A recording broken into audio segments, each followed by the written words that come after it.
Ladies and gentlemen, welcome to this panel discussion titled Securing Investment: Why Cybersecurity is a Key Imperative for FDI. Moderated by Ramya Farraj, Senior Presenter and Producer, Forbes Middle East. Our panelists are Bocar A, CEO, Samina, Telecommunications Council, Christopher Steed, Chief Investment Officer and Managing Director, Paladin Capital Group, Wael Fattouh, Chief Advisory Officer, Cybersecurity. Fattouh. Good afternoon, ladies and gentlemen. It is wonderful to be joined today by these very esteemed panelists at yet another fantastic global cybersecurity forum. Thank you very much for being with us as well. And this session is really going to explore how cybersecurity has become a decisive factor in attracting global capital, in shaping investor confidence, and in long-term competitiveness. And Mr. Steed, at Paladin, you oversee global cybersecurity investments. So how are you really escalating cyber threats? How are these escalating cyber threats reshaping the way investors assess safe destinations for capital? No, absolutely. I think it's a great question. And when we look at the international ecosystem of innovation, cybersecurity and having best practices around cybersecurity has become of the utmost importance. And to put that into context, for us at Paladin, we are dependent on waves of innovation. And back in the day, it was the cloud, and then it became the bring your own device to work, and then it was cryptocurrency, and then AI, and in the future, it'll be quantum, advanced robotics, and the space economy. With every new wave of innovation, what we generally see is that customers rush to buy without considering the risk that those technologies pose to those organizations. And so for us, when we are looking in the international ecosystem, and about 35% of our capital goes outside of the US market, we are looking for those types of companies, those types of geographies, those types of regions that take safety, security, and trust very seriously. And by way of example, let's say a nation wants to become one of the world's leaders in the manufacturing and the delivery of self-driving vehicles. And they put hundreds of millions, if not billions of dollars into their own environment in order to kickstart that process of innovation. And the hope is that it will attract local private capital as well as international private capital. Now, the goal of that is to ultimately sell that self-driving car to the consumer. But if that consumer cannot 100% verify that that self-driving vehicle is going to stop at a stoplight when it sees a stoplight, they are simply not going to buy. And from a private capital perspective, that brings the ROI from our investment dollars down to zero. And for that nation that is now becoming more dependent on innovation for GDP growth, that hits the bottom line from a GDP growth standpoint. And so for us, when we are exploring international geographies, particularly places like the Kingdom of Saudi Arabia, we've been coming here for the last 10 years. And what we have seen is that at the long-term economic goals of the nation are becoming more dependent, and there is a commitment to cybersecurity, safety, security, and trust. And a lot of what that translates to us is when it says made in KSA on the back of the box, people rush to buy, not just because it's the best of breed innovation, but it was designed and built with safety, security, and trust in mind. That's really a testament to what has been achieved in the kingdom, and thank you for sharing that anecdote. If it says Saudi on the box, you buy. Mr. Ba, how does the security and resilience of telecom and digital infrastructure really shape regional competitiveness for FDI? Thank you for the question, and I think it's important when we start this conversation to have a correlation between cyber security and foreign direct investment. And usually when foreign direct investment is discussed, the conversation often gravitates toward the conventional benchmark, which are political stability, macroeconomic resilience, and a predictable regulatory environment. But today, in our interconnected world, there is a new dimension shaping the investor confidence, which is cybersecurity and digital resilience. This is a foundation for investment.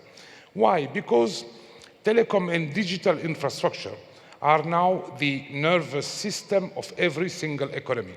And if the system is vulnerable, it undermines the reliability of everything built upon it, from banking and payment system, logistics, healthcare, and even sometimes national defense. So investors have begun to treat cybersecurity as a part of the sovereign risk analysis. The same way they measure inflation or a fiscal deficit, now they ask a simple question. Is this country's digital backbone resilient? Are there any safeguards against disruption? Now, the market that can confidently answer yes to that question are seen as a lower risk, more predictable, and therefore more attractive for long-term investment. And the reverse is also true. Countries that appear vulnerable, they face a higher, let's say, borrowing cost, higher insurance premium, and a slower flow of foreign direct investment. So let me just give you a number of facts. The World Bank estimates that cybercrime already costs the global economy over $6 trillion annually, which is equivalent to the third largest economy in the world. So no investor will ignore that level of exposure. So the conclusion is clear to your question. Resilience in telecom and digital infrastructure is not just now a narrow technical issue, it is a determinant of competitiveness in attracting global investment in the country or in the region. Infrastructure resilience is really now inseparable from economic competitiveness, we could say. And Mr. Fattouh, what dimensions of cyber readiness are really most important in positioning Saudi and the wider region as an investment hub? Thank you, Ramya. And thank you all for attending. I hope we can keep it interesting enough for the attendees. There's many dimensions that make Saudi and the region very attractive for foreign investment. But if for time's sake, let's pick two, the two main ones. One is the main theme for our conference, the capabilities that exist in the market organically. There has been huge investment by the National Cybersecurity Authority and us at site programs, thousands of young Saudis, men and women, through graduates, undergraduates, PhDs that are specializing in AI and data and advanced cybersecurity. All of these programs over the years have produced the basis for companies when they come to invest, that they find reliable local talent at the top of their technical capabilities. So that's very attractive to figure out that the people who are going to work here are people who are going to contribute positively to what's being done. The other component is the economy. The cybersecurity market have grown from 13 billion to 15 billion in 1 year, from 24 to 25, and it continues to grow. So you have market stability, you have market growth, you have local capabilities, and that's great components for any investor coming in to say, this is the right place to be because it's sustainable. Human capital is key in Saudi with the booming young population, and cybersecurity spend at $15 billion. It's just remarkable. Did you anticipate that it would reach this just a few years ago? Yeah, 15 billion riyal, sorry, Riyal. Not dollars. But yes, and this growth is not coming from a vacuum. It's coming from the ecosystem that's attracting the investments in, but also organically. We have a lot of companies that are local companies that are growing. They're growing through their people, they're growing through their product, and that growth is going to continue. Yes, it's remarkable, and it's a great place to be. Mm-hmm. Absolutely. And Mr. Steed, what methodologies or what frameworks would you say investors are using to evaluate a country's cyber resilience when data and standards differ across markets? The MENA region, for example, is a great example of this, where you have Saudi and the UAE leading in AI and many of the remaining countries lagging behind. Yeah, you know, the shifting sands of the regulatory environment around the world, I think, are only going to continue. And so where we start from a due diligence process when we're looking at different geographies where we can invest is with what we know. And so we know the NIST cybersecurity framework. We know SOC 2 compliance, which is required by many customers if you are a vendor wanting to sell to them. We are also seeing the rapid emergence of the EU AI Act. And so as these things that we know continue to percolate, continue to grow, they continue to have influence over how products, services, and technologies are developed and sold, we start with that as a baseline. We then compare and contrast that with what the country is implementing, and sometimes they are adopting the NIST cybersecurity framework, or they are requiring their private sector operators to have SOC 2 compliance in place.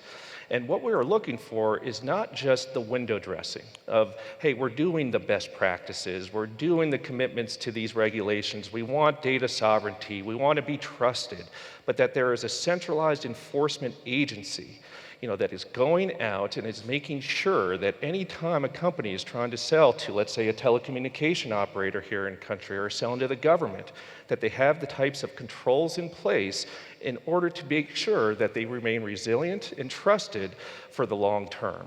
And this goes back to economic development. It goes back to those goals of the Kingdom of Saudi Arabia. And that's what we continue to see here. And SITE is a great example. Bringing the human capital development and bringing that and aligning it from a security, safety, trust perspective to support those goals, not just so it's a flash in the pan, an overnight unicorn. It's long-term resiliency in the market. So investors can create benchmarks even in uneven markets. That's correct. That's correct. And for the last 75 years, we putting this into context, we've seen a system of global alliances that have largely been based on geography and then military might. Well, those global alliances are evolving, and new global alliances are emerging around technology and innovation. And so as those continue to emerge, we are seeing investors, we're seeing private sector operators, we're seeing governments come to a general level of agreement as to what you need as that basic baseline. Now, where it evolves from there, it could go in any different direction based upon the culture of the country, the culture of the region, the level of innovation, or the level of human capital that you have. But at the end of the day, we all need to be speaking the same language, and transparency is key when we're evaluating these types of investments, especially on an international scale. Mm-hmm. And Mr. Butt, give us an example, if you would, of where you've seen effective regional cooperation in telecom security that really boosted investor confidence. It's a very pragmatic question, and let me share with you and uncover some valuable insight.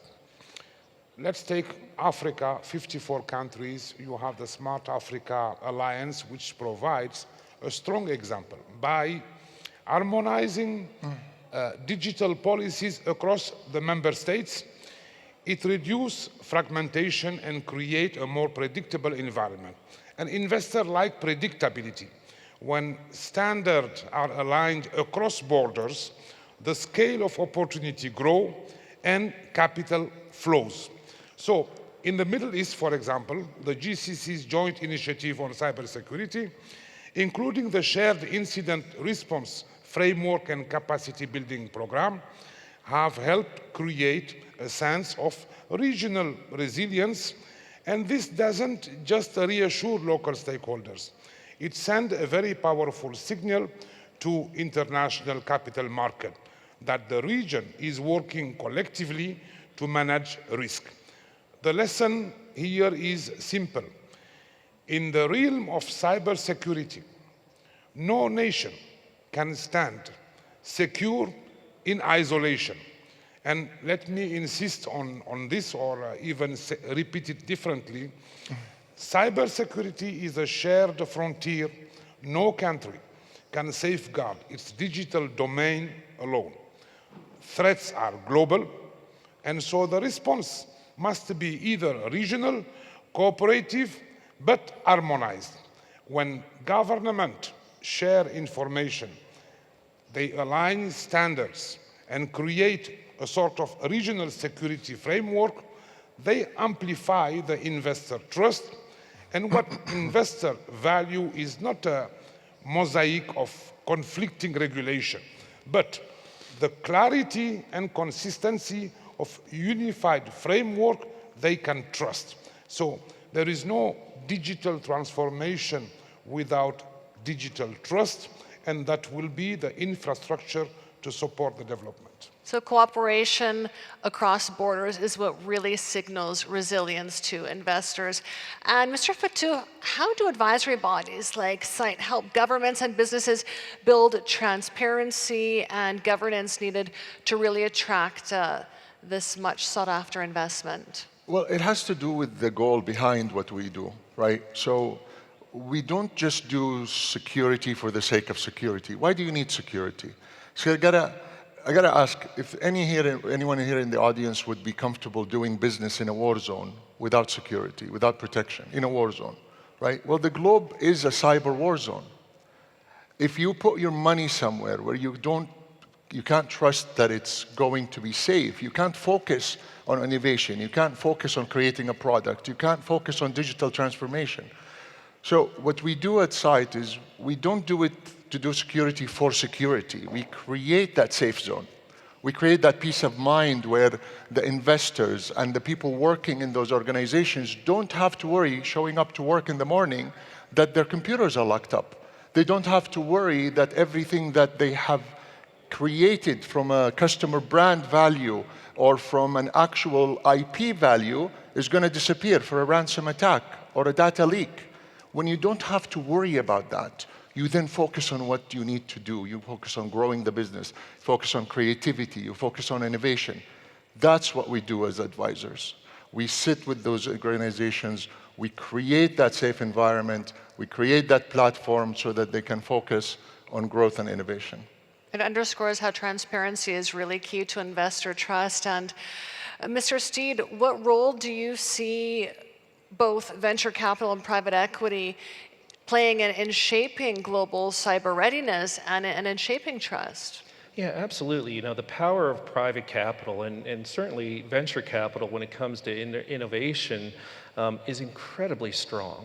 You know, when we're investing at those early stages, you know, taking the frameworks that we discussed earlier, you know, we are getting down deep into a due diligence process that outlines and has the companies that we are focused on attest to the fact that they are cyber secure or they are cyber safe. They are resilient because ultimately we know when we're investing at that early stage, we're going to be in bed together for the next 5 to 10 years. And we want to make sure that we can trust that this company is going to be able to continue to build over time. And by way of example, one of the things that we created is called the Paladin Trusted Capital Principles and Commitments. We have over 20 VCs from the US as well as the international market that have signed on to these to adopt that same mindset, that same framework, baseline with what you know, then get into diligence on the geography of interest, build long-term trusted relationships with people on the ground. Don't just fly in, fly out trying to deploy capital and find that unicorn. And then continue to build that over time. We call them money trees. If you're successful once, you can then plant another tree. And eventually you get to a forest.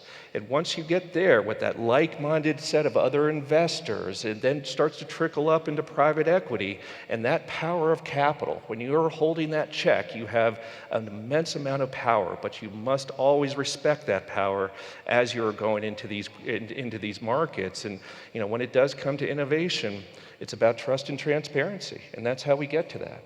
And ultimately about bringing in expertise and strengthening cyber reliance, isn't it? Absolutely, absolutely. It's those types of technology alliances that we continue to see form. It's not just at the innovation level. You know, it has to be done in cooperation with government, with academia, with the private sector, large organizations, small organizations. It's an entire life cycle approach. And once you start that engine, if it really gets going, it then unlocks a level of capital that most places don't generally see. And I think with safety, security, and trust, particularly with what the kingdom has done in such a short period of time, you know, I think we're going to continue to see that commitment of capital from not just the local ecosystem and the local government, but then from that international ecosystem as well. I just want to reiterate a very good point Chris made, which is the ecosystem. It's not a single answer. There is no single component that gets success, that gets stability. It is the government in the regulator body having the vision to regulate and create the roadmap for people to follow. It is the government support from a vision, a strategic vision that exists to push the institutions, the educational institutions to create the capital needed, the human capital. And it's the private sector investing in that ecosystem. So all of that, and that's an excellent point. What's happened here in Saudi, the Saudi model, has not been just one single thing that worked. It has been multiple components that worked well together. Collaboration between public and private sector and academia. Absolutely. And Mr. Ba, how would you say telecom players can collaborate with governments to credibly signal readiness to international investors? That was just addressed right now. Telecom operators and government working hand in hand. That's the vision. Some call it ambitious. I would say we just call it the next agenda. The answer lies in becoming together co-architect of trust. And clearly to your question, this requires joint action on several fronts. First, by developing cyber readiness framework with measurable benchmarks. Investors respond to numbers. If government and operators can point to independent report or scorecards, it provides reassurance to the investor. Second, by practicing more transparency. Investors don't expect perfection. They know incident will occur again and again and again. What they want to see is how quickly systems are restored and how clearly information is shared and how accountability is enforced. Third, by creating regulatory sandboxes where new cybersecurity solutions could be tested in partnership with regulators. The advantage is this reduces uncertainties for innovators, demonstrate to investors that governments are open to progress while at the same time keeping safeguards in place. Finally, by investing together in human capital, which means talent and skills, cyber resilience is ultimately about people, engineers, analysts, and leaders who can anticipate and respond to threats. Therefore, joint initiative between telecom operators and government to train and to retain cyber talent, that sends a strong message that resilience is not only a policy priority, but a sustainable reality. When government and telecom, they align in this way, the signal to investor is powerful.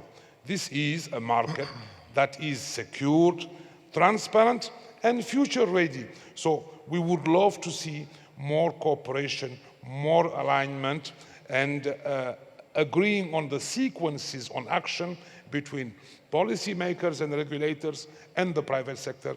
And as mentioned, private sector is the one doing the investment in the digital development. Ultimately, joint signaling between these sectors builds credibility abroad. And Mr. Fattouh, what steps can investors take to really strengthen trust and achieve sustainable returns while driving the local market growth that's just so important? Well, I think that we need to change the mentality of how business is being done here. Investors come in and they traditionally has been an issue of, here you go, I want you to consume this, here's my product, go out and sell it in your market. I want to access your market segment through you taking my product and just spreading it around. I don't think that's going to work anymore. We need to understand and recognize that the Saudi market has reached a level of maturity and capability that we are looking now to be co-creators and co-investors and innovators with the IP. So something I'm very proud of is that at Site we've done this, we started this journey a few years back, and we're about to now launch the first Saudi IP for a next generation firewall and XDR, so Rakin and Mitras. Now, all of these are Saudi IPs, but they were not created from scratch. We did them through partnerships. Rakin was a partnership with An Labs. Mitras' partnership with Verify from the US. But we own the IP jointly. We are invested in creating the success story for that IP jointly with our partners. I think that's really the model to be next. I mean, if you look, and again, by the way, we're looking at Saudi as just a starting point. We have global ambition. If you look at the other brands that we all very well know, Norton, Samsung, any of the names that are well known right now, where did they start? They started in the local market. Then they met the criteria of quality and they met a global need, and then they became a global name. We in Saudi are looking to do that next because there's nothing that prevents us from doing it. Well, congratulations on the launch of this IP, a huge move for Saudi. And we have run out of time, but just one final quick question for all. The single most important action governments or companies can take to align cybersecurity with long-term investor confidence, Mr. Ba. In closing, if I had to highlight one single action that matters most, it would be this: to make cybersecurity today a leadership priority, not at a cost to be managed quietly in an IT department, not a box to be ticked for compliance, but a central pillar of national and corporate economic strategy. Why it's important? Because investors want to know that leaders, both in government and in business, they take cybersecurity seriously at the very top. They want to see budget allocated, regulation enforced, result reported. That visible prioritization is what gives them confidence that risks are managed, opportunities are sustainable, and that their capital, most importantly, is protected. We must, and I will close on that, Madam Chair, we must remember cybersecurity is not the enemy of investment. It is the enabler of trust in investment. And in today's interconnected world, opportunity and resilience go together. Cybersecurity has become the guarantor of stability and the foundation of investment trust. Very well said. Thank you. Mr. Steed. Yeah, absolutely. So I think we've touched on it at least a little bit. Trust and transparency. What are the requirements and how are companies building into those requirements? That then equates to cooperation and collaboration. And when we think about cooperation and collaboration from a quantified perspective, that is true long-term value creation. I think the question, if there's a lot of times where you hear this in the boardroom or in discussions, can we afford to invest in cybersecurity? And I believe the real question is, can we afford not to invest in cybersecurity? Because at the time that you are looking at anything from growth, stability, innovation, digital transformation, it is a basic requirement. It has not become a nice to have anymore. It's a must have. And the sooner that the boardrooms realize that, the better that their future will look like. I think everyone echoes your sentiments, and I think the key takeaway here today is that cybersecurity is central to investor confidence. Thank you so much for being here today and for your insights. Thank you.